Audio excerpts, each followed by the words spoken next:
He's the chairman, CEO, and largest shareholder of Berkshire Hathaway. He's considered to be one of the world's most successful investors. If you want to learn about investment strategies, you want to learn from Warren Buffett. Mentor me, Warren. When you look at the future, there's also the argument made that this is something that goes with your philosophy today. Get out of cash and get into assets, because we don't know what's going to happen to the dollar. Well, cash is always a bad investment. I mean, when people said cash is king a year ago, I mean, that's crazy. I mean, cash wasn't producing anything, and it was sure to go down in value over time. And then you always want to be sure you have enough. I mean, it's like oxygen. You want to be sure it's around, you know, but you don't need to have excessive amounts of it around. And cash, we will always have enough cash around. But anytime we have surplus cash around, I'm unhappy. I mean, I would much rather have good businesses than cash. And we found a chance in the last year, or thereabouts, to deploy. We came in with something over $40 billion in cash, and we've got about $20 billion now, and we've had some earnings. So we put a lot of cash to work, and I like that. No, I'd much rather own a good business than have cash. And it is a hedge against the dollar? Well, you can say all assets are a hedge against the dollar. I mean, but all you know is that the dollar is going to be worth less 10, 20, 30 years from now. I say worth less, not worthless. Right. You want to watch that. But it will be, you know, and that's true of almost every currency that I can think of. The question is how much it depreciates in value. But cash is not a place to now, why is that? Well, because the dollar is going to be worth less. Because we'll print more of them in relation to the amount of goods that are moving. You know, if we dropped $1 million of cash into every household in the United States today, everybody would feel very good, except the people that invested in things that were denominated in dollars. And, you know, exactly. There will be no tendency toward deflation in this country over time, or in virtually any country. Tendency toward inflation. Absolutely. Okay. The important thing is to be able to define which ones you can come to an intelligent decision on and which ones are beyond your capacity to evaluate. You don't have to be right about thousands and thousands and thousands of companies. You only have to be right about a couple. I met Bill Gates on July 5th, 1991. We were out in Seattle, and Bill said, "You've got to have a computer." And I said, "Why?" And he said, "Well," he said, "you can do your income tax on it." I said, "I don't have any income. Berkshire doesn't pay a dividend." He said, "Well, you can keep track of your portfolio." And I said, "I only have one stock." I said, I mean, and he says, "It's going to change everything." And I said, "Well, will it change whether people chew gum?" And he said, "Well, probably not." And I said, "Well, will it change what kind of gum they chew?" And not. And I said, "Well, then I'll stick to chewing gum and you stick to computers, you know." I don't have to understand all kinds of business. There's all kinds of business I don't understand. But there's thousands of opportunities there. I did understand the Bank of America, you know, and I'll be able. I'm able to do that. I'm able to understand some given percentage. But Ted Williams wrote a book called The Science of Hitting, and in The Science of Hitting, he's got a diagram, shows him at the plate, and he's got the strike zone divided into 77 squares, each the size of a baseball. And he says, if I only swing at pitches in my sweet zone, which he shows there, and he has what his batting average would be, which is 400. If he had to swing at low outside pitches, but still in the strike zone, his average would be 230. He said the most important thing in hitting is waiting for the right pitch. Now, he was at a disadvantage because if the count was 0-2 or 1-2 or so on, even if that ball was down where he was only going to bat 230, he had to swing at it. In investing, there's no called strikes.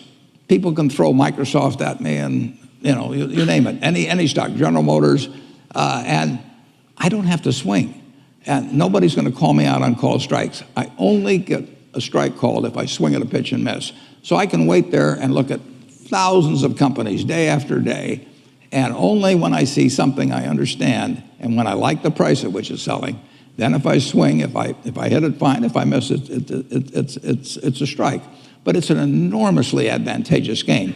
And it's a terrible mistake to think you have to have an opinion on everything. You only have to have an opinion on a few things. In fact, I've told students, if when they got out of school, they got a punch card with 20 punches on it, and that's all the investment decisions they got to make in their entire life, they would get very rich because they would think very hard about each one.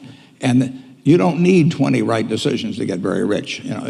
4 or 5 will probably do it over time. So I don't worry too much about the things I don't understand. If you understand some of these businesses that are coming along and can spot things on, if you can spot on Amazon, for example, I mean, it's a tremendous accomplishment what Jeff Bezos has done.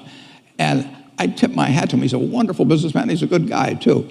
But could I have anticipated that he would be the success and 10 others wouldn't be? I'm not good enough to do that. But fortunately, I don't have to. I don't have to form an opinion on Amazon. And I did form an opinion on the Bank of America, and I formed an opinion on Coca-Cola.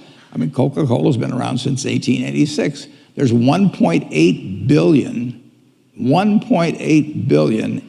servings of Coca-Cola products sold every day. Now, if you take 1 penny and get 1 penny extra, that's $18 million a day. And 18 million times 365 is 7 billion, 3 less 730 billion, or $6,570 million. So annually, $6,570 million from 1 penny. Do you think Coca-Cola is worth a penny more than Joe's Cola? I think so. So, and I've got about 127 years of history that would indicate it. So those are the kind of decisions I like to make. And you may have an entirely different field of expertise than I would have, and probably much more up to date in terms of the kind of businesses that we're seeing evolve. And you can get very rich if you just understand a few of them and understand their future.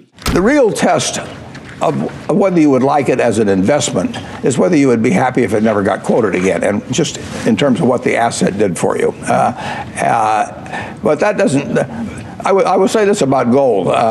If you took all of the gold in the world, it would roughly make a cube 67 feet on a side. So if you took all the gold in the world, we could have a cube that went down there 67 feet, 67 feet high, and that would be the whole thing.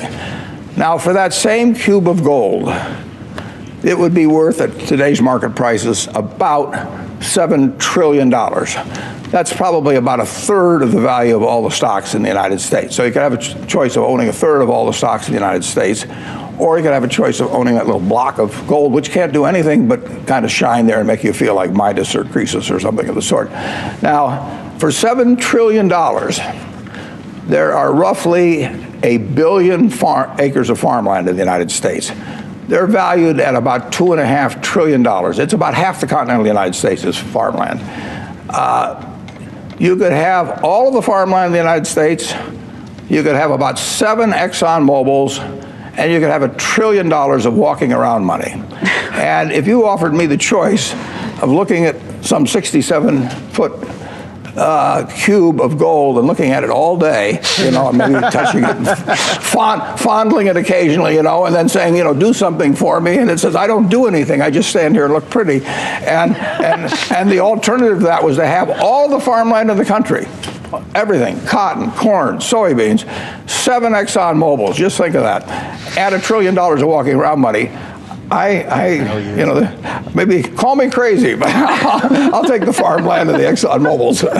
What's your advice about that? You can't constantly sit there and wait and say, oh, it's going to go higher, it's going to go higher. We don't even think about that. What we think about is how much is it selling for, how much do we think it's worth. When we bought it at $35 billion effectively, I felt the company was probably worth at least $100 billion. How did it come to your attention? How do you find a stock like PetroChina? I sit there in my office and I read an annual report, which fortunately was in English, and it described a very good company, and told about the oil reserves, told about the refining, told about the chemicals, everything else. And I sat there and read it, and I thought to myself, this company is worth about $100 billion. Now, I didn't look at the price first. I look at the business first and try and figure out what it's worth, because if I look at the price first, I'll get influenced by that. So I look at the company first.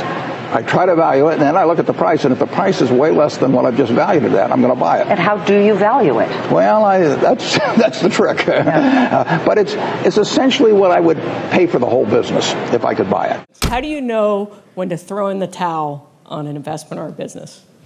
When you throw in the towel on On investment or business. or business? Yeah, well, what you know is you do it too late.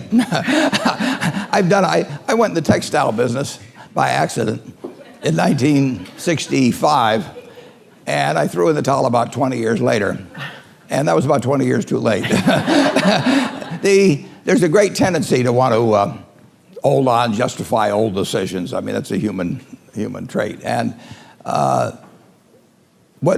when you really know you've got a bad business is when you have a good manager and you're getting bad results. I mean, when you're getting bad results with a bad manager, you still have to examine the question of whether you can get better results if you get a better manager. Usually you can't. I've said in the past, that when a management with a reputation for excellence encounters a business with a reputation for bad economics, it's the reputation of the business that remains intact. And I've proved that many times. There are businesses that are just plain tough, and there may be too many competitors, but there's reasons why they don't drop out. There's reasons. Well, we started out in textiles, and we made over half of the linings for men's suits in the country. And we went through World War II and got awards, and Sears Roebuck named us their supplier of the year and all of that sort of thing.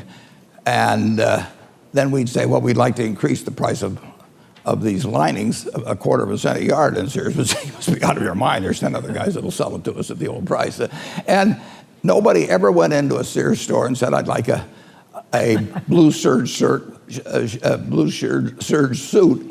with a half-away lining. It didn't exist. We had no connection to the consumer. And there are lots of lousy businesses, and there's lots of wonderful businesses. And my job over the years has been to try and figure out which is which, and I've made plenty of mistakes. I bought a company called Dexter Shoes in the early 90s. I paid $400+ million for it, and it made a lot of money before I bought it. But as soon as I bought it, they pulled some switch or something, and it immediately started losing money. And it was because of foreign competition, so on, or maybe it was because I owned it, I don't know. And it went to zero. And the worst thing was that I'd paid for it in stock, so that $400 million in stock I gave at the time is now worth about $5 billion. So every time Berkshire stock goes down, I feel a little bit better because of my opportunity loss on this business.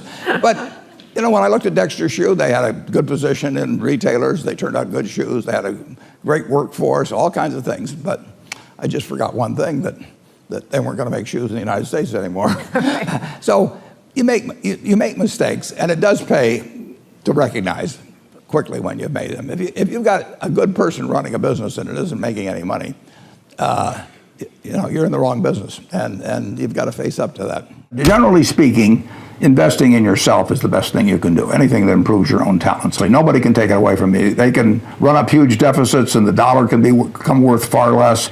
You can have all kinds of things happen. But if you've got talent yourself, and you've maximized your talent, you've got a terrific asset. And so that doesn't mean everybody should go to college, but it does mean that any way you find to improve, communication skills are enormously important. I mean, I took a Dale Carnegie course that I paid $100 for, and it was worth a college degree. At least I thought it was. Maybe this interview will convince people otherwise.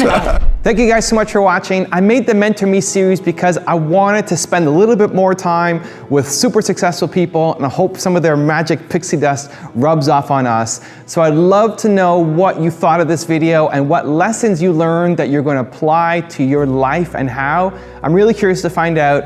Leave in the comments below. I'll join the discussion. Thank you so much for watching. Continue to believe, and I'll see you soon.